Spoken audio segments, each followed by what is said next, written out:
வாரந்தோறும் செவ்வாய்க்கிழமையும் வெள்ளிக்கிழமையும் இரவு 9 மணிக்கு யூடியூப்ல நீங்கள் பார்த்து ஆசீர்வதிக்கப்பட உங்களை அன்புடன் அழைக்கிறேன்.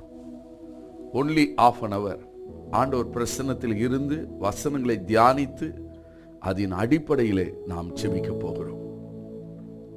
தியானித்து ஜெபிப்போம் என்ற இந்த புரோகிராமை உங்கள் நண்பர்களுக்கு, உறவினர்களுக்கு, விசுவாசிகளுக்கு நீங்கள் அறிமுகப்படுத்த உங்களை அன்புடன் கேட்டுக்கொள்கிறேன். அப்படியே நாம் ஆராதிப்போமா? இரட்சகரே இயேசுநாதா, ஆராதனை ஆராதனை. அவர் ஒருவரே இரட்சகர். இரட்சகரே இயேசுநாதா, ஆராதனை ஆராதனை. விலையேற பெற்ற உம் இரத்தத்தால் விடுதலை கொடுத்தீர்.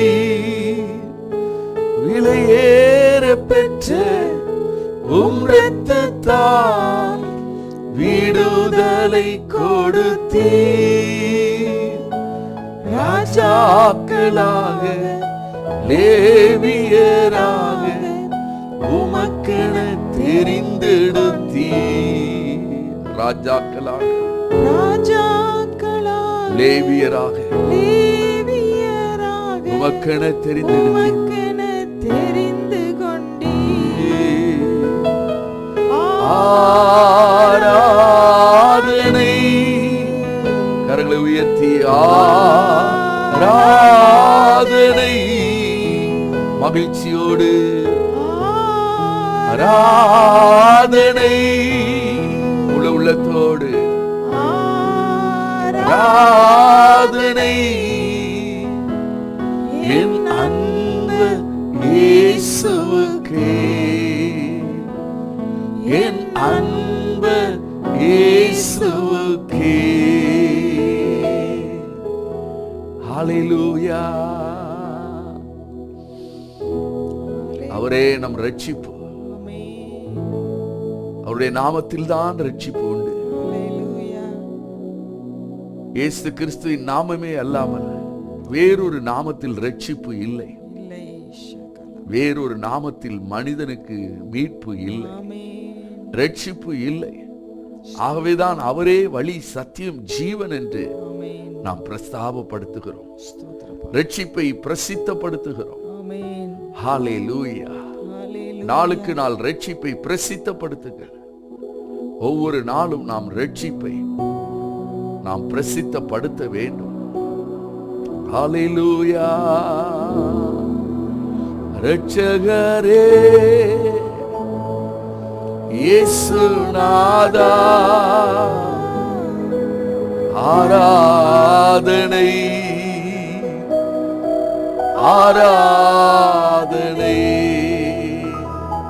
கிருபையினால் ரட்சிக்கப்பட்ட ஒவ்வொருவரும் நல்ல ஸ்தோத்திரம் பண்ணுங்க. கிருபையினால் ரட்சிக்கப்பட்டீர்களே, இது உங்களால் உண்டானது அல்ல, இது தேவனுடைய ஈவு.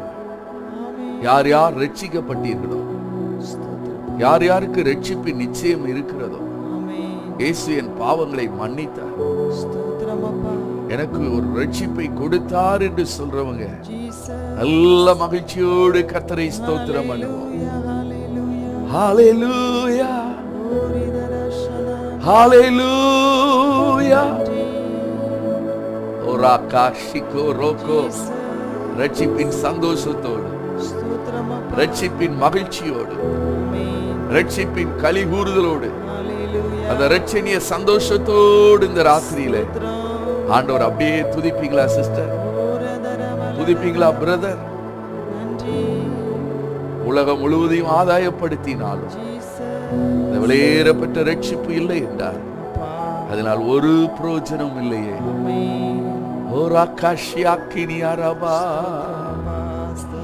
தெரிந்து கொண்டார், தெரிந்து கொண்டார், மகனாக மகளாக தெரிந்து கொண்டார், தெரிந்து கொண்டார், தெரிந்து கொண்டார், மகனாக மகளாக தெரிந்து கொண்டார். நான் இயேசுவின் பிள்ளை, பயமே இல்லை, என்னாலும் சந்தோஷமே. நான் இயேசுவின் பிள்ளை, பயமே இல்லை, என்னாலும் சந்தோஷமே. ரட்சிக்கப்பட்டவர்களுக்கு ஆனந்த களிப்பு. நாம் உலகத்துக்குரியவர்கள் அல்ல, உலகத்திலிருந்து நாம் வேறு பிரிக்கப்பட்டோம், மீட்கப்பட்டோம். ஆண்டவரை துதிங்க, முழு உள்ளத்தோடு ஸ்தோத்திரம் பண்ணுங்க. பாவத்தில் மரித்து போயிருந்தோம்,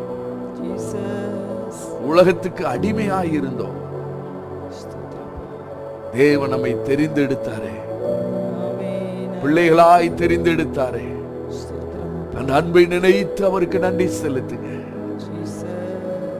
ஒரு ஆகாஷே, உணர்வுள்ள இருதயத்தோடு என்னை தேடி வந்தீரே, என்னை ரட்சித்தீரே, என்னை உடைய பிள்ளையாய் மாற்றினீரே, என் பேரையும் ஜீவ புஸ்தகத்தில் எழுதினீரே. அப்பா, அவரை ஸ்தோத்திரம் பண்ணுங்க. ஒரு அக்காலமா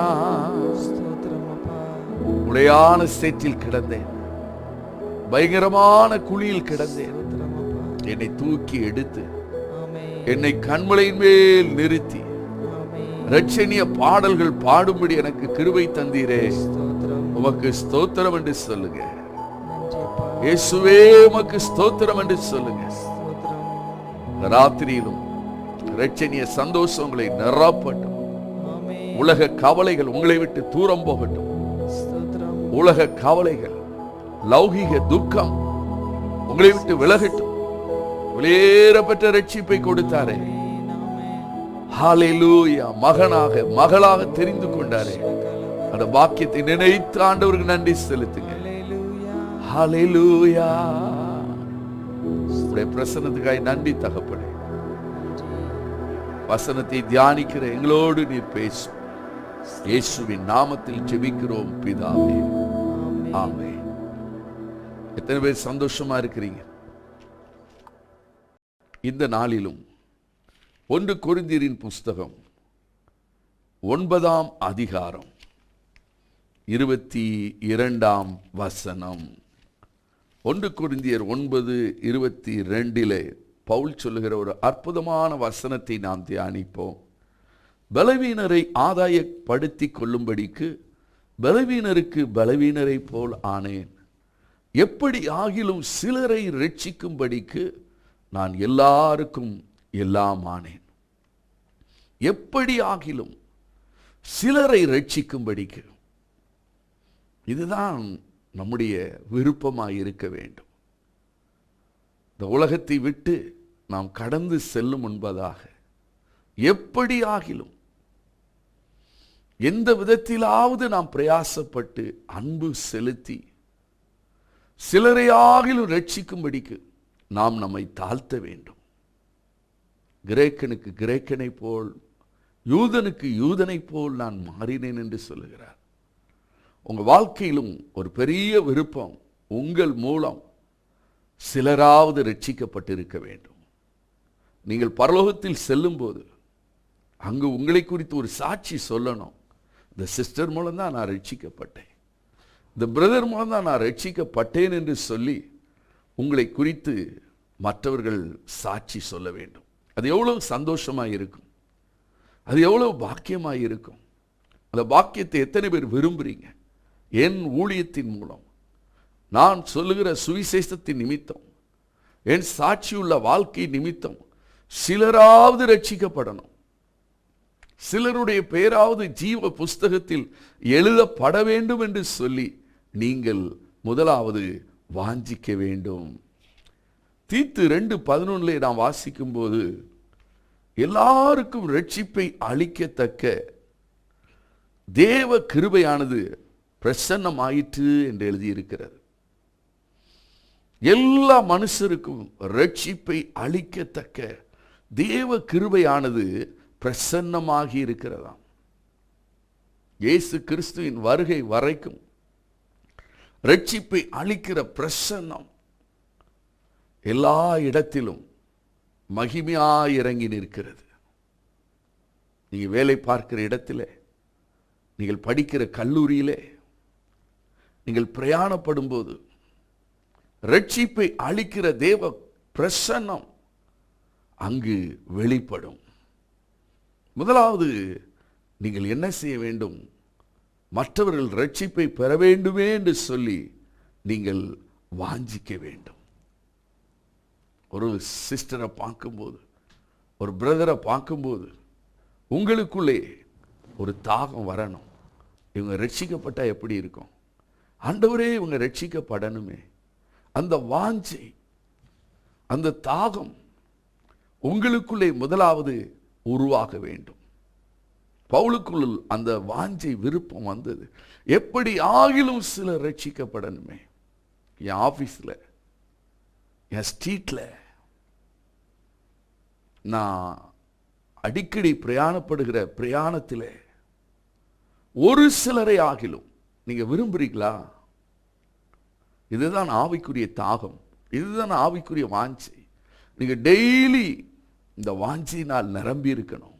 ஆண்டவரே, சிலரையாவது நான் ரட்சிக்கணும். ஆண்டவரே, சிலரையாவது ரட்சிக்க என்னை பயன்படுத்துங்க. ஆண்டவரே, அந்த வாஞ்சை நீங்கள் உட்கார்ந்திருக்கும் போதும், நீங்கள் படுத்திருக்கும் போதும், நீங்கள் சாப்பிடும் போதும், நீங்க ஒரு ஸ்கூட்டர்லையோ பைக்லையோ கார்லையோ பிரயாணம் பண்ணும் போதும் அந்த வாஞ்சை உங்களுக்குள் இருக்க வேண்டும்.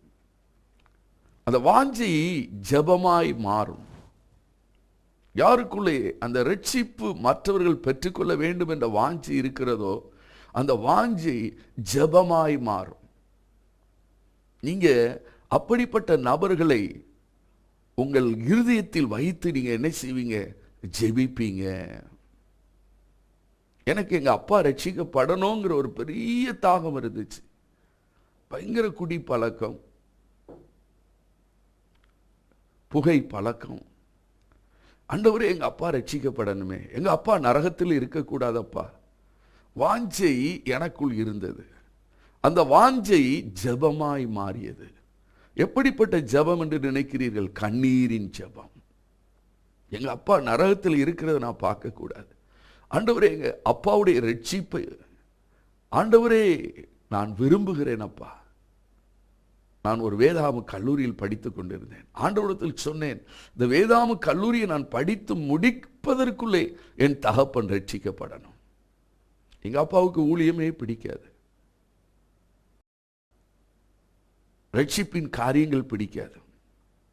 ஆனாலும் நான் கண்ணீரோடு ஜெபித்த மாத்திரத்தில் தேவன் கிரியை செய்ய ஆரம்பித்தார்.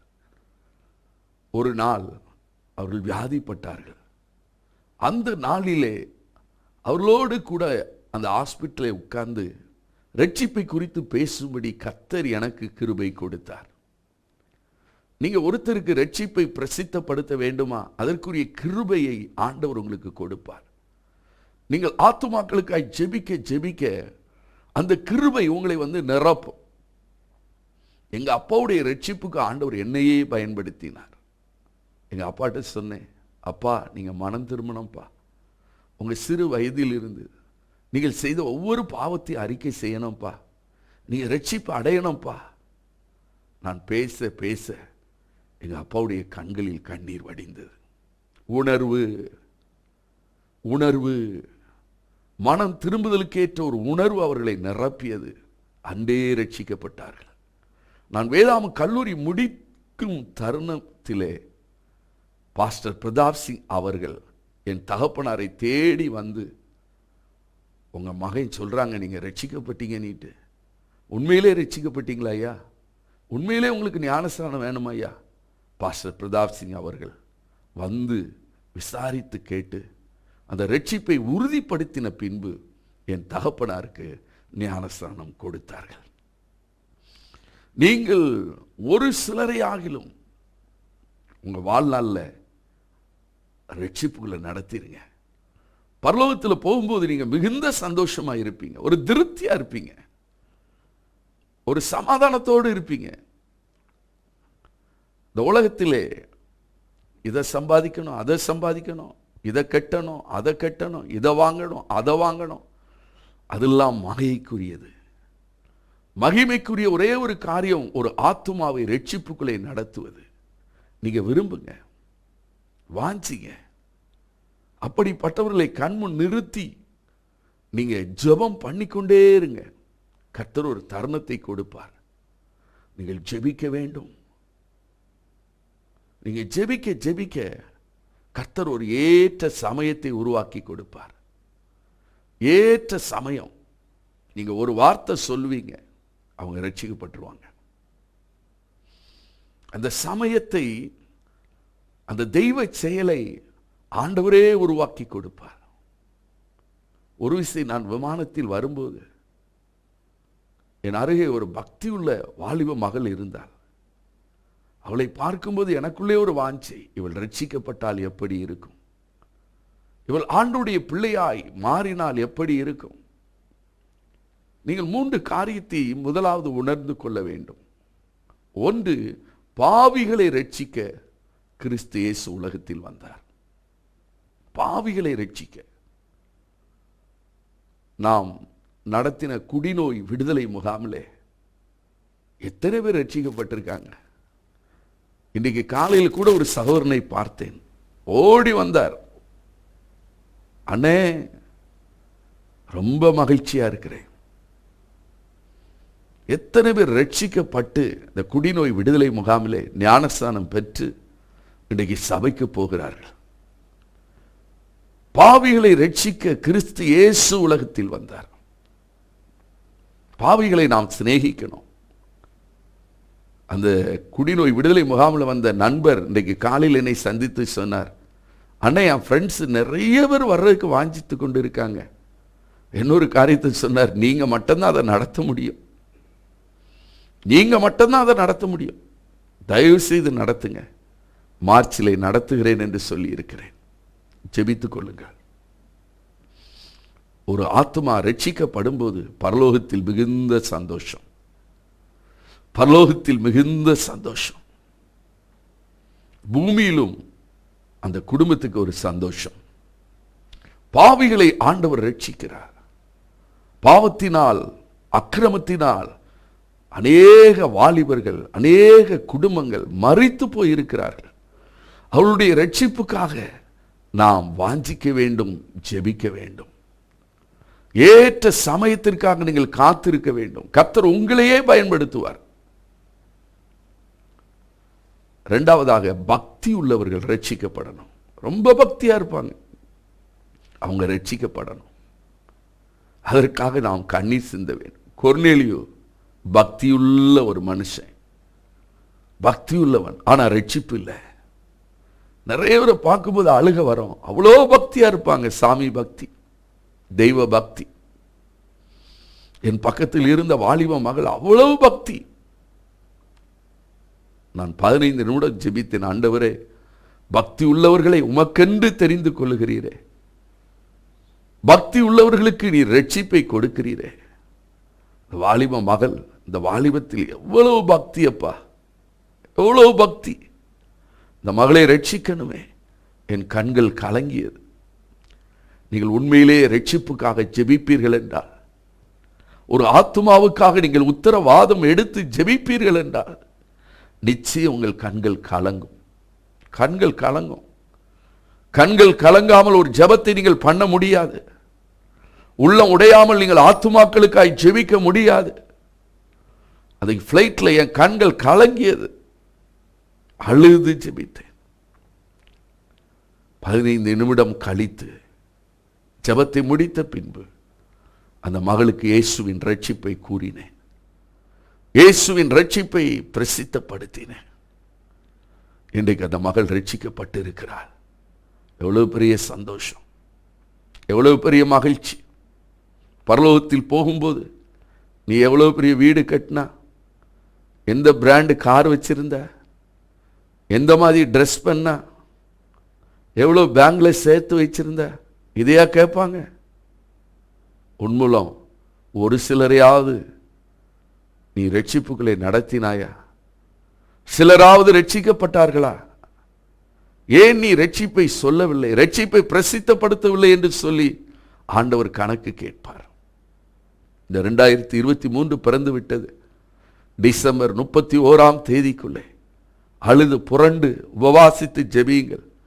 ஒரு சிலரையாவது ரட்சிக்க தேவனே என்னை பயன்படுத்தும், ஒரு சிலரையாவது ரட்சிப்புகளை நடத்த எனக்கு கிருபை தாரும். ஒருவேளை உங்க தெருவில் வியாபாரம் செய்கிற ஒரு பெண்ணா இருக்கலாம், ஆணா இருக்கலாம், உங்க காம்பவுண்ட்ல வாட்ச்மேன் வேலை செய்கிற ஒரு சகோதரனா இருக்கலாம், சகோதரியா இருக்கலாம். யாரோ ஒருவருக்கு ரட்சிப்பு வேண்டும் அல்லவா? அந்த ரட்சிப்புக்காக அழுது புலம்புங்கள், வாஞ்சியுங்கள். பக்தி உள்ளவர்களை தேவன் ரட்சிக்கிறார். நீங்க கேட்கலாம், பக்தி உள்ளவர்களுக்கு ரட்சிப்பு வேணுமா? ஆமா, பக்தியா இருந்தா பரலோகத்துக்கு போக முடியாது, ரட்சிப்பை பெற்றுக்கொள்ளணும். சிலரை பார்த்திருக்கீங்களா? நெடுமுழங்கல்ல பக்தியா நிற்பாங்க. எங்க அப்பாலாம் அப்படித்தான். சர்ச்சைக்கு போனா எங்க அப்பா நெடுமுழங்கல்ல தான் நிற்பாங்க, அவ்வளோ பக்தி. ஆனா ரட்சிப்பு இல்லையே. தேவன் ஒரு நாள் ரட்சிப்பை கொடுத்தார். ரட்சிப்பு வந்த பின்புதான் எங்க அப்பாவுடைய மனக்கண் திறக்கப்பட்டது. ஊழியம் என்றால் என்ன என்று அவர்களுக்கு அப்பொழுதுதான் புரிந்தது. டெய்லி கேட்பாங்க, இன்றைக்கு யாருக்காவது சுவிசேஷம் சொன்னாயா? இன்றைக்கு யாருக்காவது ரட்சிப்பை பற்றி சொன்னாயா? யாராவது மனம் திரும்பினாங்களா? எனக்கே ஆச்சரியமா இருக்கும், நம்ம அப்பாவா இப்படி பேசுறாங்க. ரட்சிப்பு வரும்போதுதான் ரட்சிப்பின் மேன்மை உங்களுக்கு தெரியும். ரட்சிப்பு வரும்போதுதான் ஊழியம் என்றால் என்ன என்று தெரியும், ஊழியக்காரர்கள் என்றால் என்ன என்று தெரியும். ரட்சிப்பு வராத பட்சத்திலே உங்களுக்கு ஊழியத்தை பற்றியோ இயேசுவை பற்றியோ ஒரு மேன்மையும் தெரியாது. நீங்கள் ஜெபிக்க வேண்டும். அப்போஸ்தலர் 16 12-14 வரை நாம் வாசிக்கும் போது, பவுல் வழக்கமாய் ஜெபம் பண்ணுகிற இடத்திலே அங்கு கூடியிருந்த ஸ்திரீகளுக்கு உபதேசிக்கிறார், ரட்சிப்பை சொல்லுகிறார். கர்த்தர் லீதியாளின் இருதயத்தை திறந்தார் என்று எழுதியிருக்கிறது. நாம் ஜெபிக்க ஜெபிக்க ஜெபிக்க ரட்சிப்பை அளிக்கத்தக்க தேவ கிருபையானது அந்த இடத்திலே பிரசன்னமாகி நிற்கும். நீங்க இருக்கிற கிராமத்துல, நீங்க இருக்கிற பட்டணத்துல, நீங்க கண்ணீரோடு ஜெபிக்க ஜெபிக்க ரட்சிப்பை அளிக்கத்தக்க தேவ கிருபை பிரசன்னமாகும். நீங்களாக ஒருத்தர் ரட்சிப்புகளை நடத்த முடியாது. ரட்சிப்பை சொல்லலாம், ஆனா அந்த ரட்சிப்பை கொண்டு வருவது தேவ கிருபையின் பிரசன்னம். வழக்கமா எங்கள் மண்டாட்டு ஜெப கூடாரத்திலே 5:30 to 6:30 ஜெபம் நடக்கும். பழைய ஒரு மண்டாட்டு கூடாரம் இருந்த அந்த பேரின்பிளாஸ் தெருவிலே பக்கத்து வீட்டிலே ஒரு சகோதரி இருந்தார்கள். அவங்க ஆண்டவரை அறியாத ஒரு குடும்பம். இங்கு ஜெபிக்க ஜெபிக்க சகோதரிகள் ஜெபிக்க ஜெபிக்க அந்த வீட்டுக்குள் தேவ கிருபையானது பிரசன்னமாயிற்று. அந்த சிஸ்டருக்கு அங்கே இருக்கவே முடியல. தேவ அன்பு அவர்களை தொட்டது, இயேசுவின் அன்பு தொட்டது. ஓ என்று அழுது கொண்டு, இயேசுவே என்று அழுது கொண்டு அந்த வீட்டில் இருந்து ஓடி மண்டாட்டு கூடாரத்துக்குள் வந்து ஜெபித்துக் கொண்டிருந்த சகோதரிகளுக்கு முன்பாக தன்னை ஆண்டவருக்கு ஒப்புக் கொடுத்தார்கள். நீங்கள் ஜெபிக்கிற இடத்திலே தேவ கிருபை பிரசன்னமாகும், பிரசன்னமாகும், பிரசன்னமாகும். நீங்க ஆபீஸ்ல ஜெபிக்கிறீங்களா, அங்க ரட்சிப்பை அளிக்கத்தக்க தேவ கிருபை பிரசன்னமாகும். நீங்க எந்த வீட்டில் கூடி ஜெபிக்கிறீங்களோ அந்த வீட்டில் இருந்து ரட்சிப்பை அளிக்கத்தக்க தேவ கிருபையானது அந்த தெரு மூலம் பிரசன்னம், தெரு முழுவதும் பிரசன்னமாகும். ஹல்லேலூயா என்று சொல்லுங்க சிஸ்டர். இன்றைக்கு நீங்க வாஞ்சிங்க, சிலரே ஆகிதும் நான் ரட்சிப்புகளை நடத்தின ஆண்டவரே, அதற்குரிய கிருபைகளை தேவன் தருவார். அற்புதங்களையும் அடையாளங்களையும் தேவன் விளங்க செய்வார். சில இடத்துல ரட்சிப்பு எப்படி வரும் தெரியுமா? நீங்க ஜெபிக்கும் போது தேவன் ஒரு அற்புதத்தை செய்வார், தேவன் ஒரு அதிசயத்தை செய்வார். உடனே அந்த குடும்பம் முழுவதும் ரட்சிக்கப்படும். உடனே அந்த குடும்பம் முழுவதும் இயேசுவை ஏற்றுக்கொள்ளும். ஹல்லேலூயா. ரட்சிப்பை தேவன் எப்படி உறுதிப்படுத்துகிறார் தெரியுமா? அற்புதங்களோடும் அடையாளங்களோடும், அற்புதங்களோடும் அடையாளங்களோடும் ரட்சிப்பை தேவன் உறுதிப்படுத்துகிறார். ஹல்லேலூயா. ஓரா காபாங்கா ஷடா பாந்தரா கினியாராபா ஓரா கிடி மாசகோடி ஆங்கராபா தீமா காத்துனி ஆங்கராபா. வெறும் வசனத்தினால் மாத்திரம் அல்ல, நீங்க ஜெபிக்கும் போது அற்புதங்கள் வெளிப்படும், அடையாளங்கள் வெளிப்படும். இலங்கை தேசத்திலே நான் என் மகன் ஜெபியும் சென்றிருந்தோம். ஸ்ட்ரைக் நேரம் ஒரே ஒரு கடை மட்டும் திறந்திருந்தது, இளநீ கடை. இந்த ஆட்டோ ஓட்டின நண்பர் சொன்னார், பாஸ்டர் இளநீ குடித்து விட்டு போகலாம். போன போது அவர் சொன்னார், அது ஒரு சிங்கள குடும்பம், இவர் பாஸ்டர் உங்களுக்காய் ஜெபிப்பார் என்று சொல்லி. உடனே அந்த சகோதரி புருஷனும் இருந்தார், ஜெபிங்கள் என்று சொன்னார். கரம் நீட்டி ஜெபித்தேன். அந்த சகோதரிக்குள் இருந்த அசுத்த ஆவி அலறி ஓடியது. அந்த கடையிலே சரிந்து விழுந்தார்கள். அவர்களுக்கு வயிற்று பகுதியில் ஒரு தீராத வலி இருந்தது. ஸ்கேன் பண்ணி ஹாஸ்பிட்டல் போய் அந்த வலி போகல. ஜெபித்த மாத்திரத்தில் சுகமானார்கள். பிசாசின் கட்டுகள் உடைந்தது. அடுத்து எங்களை வீட்டுக்கு அழைத்து வீட்டிலும் நாங்கள் ஜெபித்து அந்த குடும்பம் ரட்சிப்புக்குள்ளே கடந்து வந்தார்கள். அற்புதங்கள் அடையாளங்கள் நீங்க போற இடம்லாம் ஆண்டவர் செய்வார். இளநீ குடிக்க போன கடையில ஆண்டவர் செய்தார் பாருங்க. ராகா ஷிகேனி ஆங்கராபா. ஒரு குடும்பத்துக்கு ரட்சிப்பு கொடுக்கணும்னா எந்த அற்புதத்தையும் ஆண்டவர் செய்வார். ஒரு குடும்பத்துக்கு ரட்சிப்பு கொடுக்கணும்னா எந்த அடையாளத்தையும் தோன்ற பண்ணுவார். நீங்க தான் விரும்பணும் சிலரை ஆகிலும் ரட்சிக்கும்படிக்கு. ஜெபிப்போமா? எத்தனை பேர் விரும்புறீங்க? ஆத்தும பாரத்தை தேவன் உங்களுக்கு தருவாராக. ஜெபிங்க ஜெபிங்க. ஆத்தும பாரத்தை தாருமையா, அபிஷேகத்தால் என்னை நிரப்புமையா. ஆத்தும பாரத்தை தாருமையா, அபிஷேகத்தால் என்னை நிரப்புமையா. வாழ்ந்தாலும் உம்மோடுதான், மரித்தாலும் உம்மோடுதான். நான் வாழ்ந்தாலும் உம்மோடுதான், மரித்தாலும் உம்மோடுதான். ஆத்தும பாரத்தை எனக்கு தாங்கப்பா. இந்த வருஷத்துல சிலரே ஆகலும் நான் ரட்சிப்புகளை நடத்தணும். நல்ல கரங்களை உயர்த்தி ஜெபிங்க, வாஞ்சிங்க, விரும்புங்க பிரதர், விரும்புங்க சிஸ்டர்.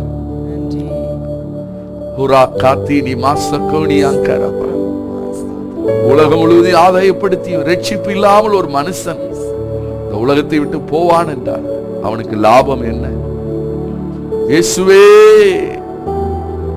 என் சொந்தங்களை ரட்சி, என் அண்ணன் தம்பியை ரட்சி, அக்கா தங்கச்சியை ரட்சி, என் பக்கத்து வீடு எதிர் வீட ரட்சி, அரசியல் தலைவர்களை ரட்சி, அதிகாரிகளை ரட்சி, என் உடன் பணி செய்கிறவர்களை ரட்சியும் அப்பா.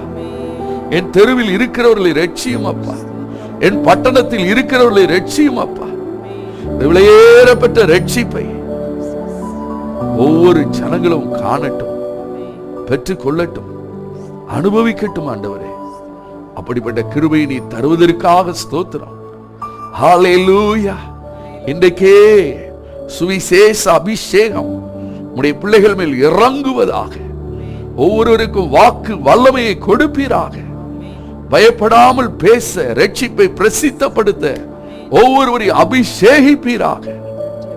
இந்த வருஷம் முடிவதற்குள்ளே ஒரு சிலரை ஆகலும் ரட்சிப்புக்குள் நடத்த எங்களுக்கு கிருபை தாங்கப்பா. கிருபை தாங்க, பாரத்தை தாங்க, நடத்துதலை தாங்க. இயேசுவின் நாமத்தில் ஜெபிக்கிறோம் நல்ல பிதாவே. ஆமென், ஆமென். என் ஆத்துமாவே கர்த்தரை ஸ்தோத்திரி. என் ஆத்துமாவே கர்த்தரை ஸ்தோத்திரி. கர்த்தர் செய்த சகல உபகாரங்களையும் மறவாதே. பிதாவாகிய தேவனுடைய அன்பு, கர்த்தராகிய இயேசு கிறிஸ்துவின் கிருபை, பரிசுத்த ஆவியானவருடைய அந்யோன்ய ஐக்கியம், காவல் சிநேகம் நம்மோடு இருப்பதாக. ஆமென். தியானித்து ஜெபிப்போம் நிகழ்ச்சி அடுத்து ஃப்ரைடே 9 மணிக்கு. நீங்களும் ஆயத்தமாயிருங்கள், மற்றவர்களையும் ஆயத்தப்படுத்துங்கள்.